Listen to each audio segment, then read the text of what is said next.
ಮೂರು ಜಿಲ್ಲೆಗಳಲ್ಲಿ ಪ್ರತ್ಯೇಕ ಮರಳು ನೀತಿ ಜಾರಿಗೆ ತರಬೇಕು ಹಾಗೂ ಮರಳು ಗಣಿಗಾರಿಕೆ ನಿಯಮಗಳಿಗೆ ತಿದ್ದುಪಡಿ ತರಬೇಕು ಎಂದು ಕರಾವಳಿ ಶಾಸಕರು ಮುಖ್ಯಮಂತ್ರಿ ಬಿಎಸ್ ಯಡಿಯೂರಪ್ಪ ಅವರಿಗೆ ಮನವಿ ಸಲ್ಲಿಸಿದರು.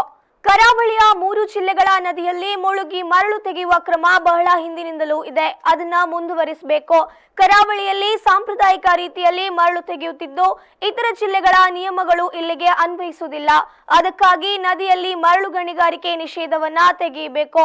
ಇದು ಕೇವಲ ಕರಾವಳಿ ಜಿಲ್ಲೆಗಳಿಗೆ ಮಾತ್ರ ಅನ್ವಯ ಆಗಬೇಕು ಎಂದು ಮುಖ್ಯಮಂತ್ರಿಗಳಿಗೆ ಮನವರಿಕೆ ಮಾಡಿದ್ರು.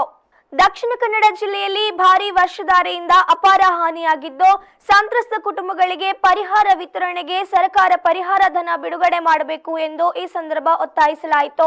ಜಿಲ್ಲಾ ಉಸ್ತುವಾರಿ ಸಚಿವ ಕೋಟಾ ಶ್ರೀನಿವಾಸ್ ಪೂಜಾರಿ, ಪರಿಷತ್ ಸದಸ್ಯ ಪ್ರತಾಪ್ ಸಿಂಹ ನಾಯಕ್, ಶಾಸಕರಾದ ಶ್ರೀ ಸಂಜೀವ ಮಠಂದೂರು, ಶಾಸಕರಾದ doctor Bharath Shetty Y, Vedavyasa Kamath, Umanath Kotian, S Angara, Rajesh Naik ಉಪಸ್ಥಿತರಿದ್ದರು.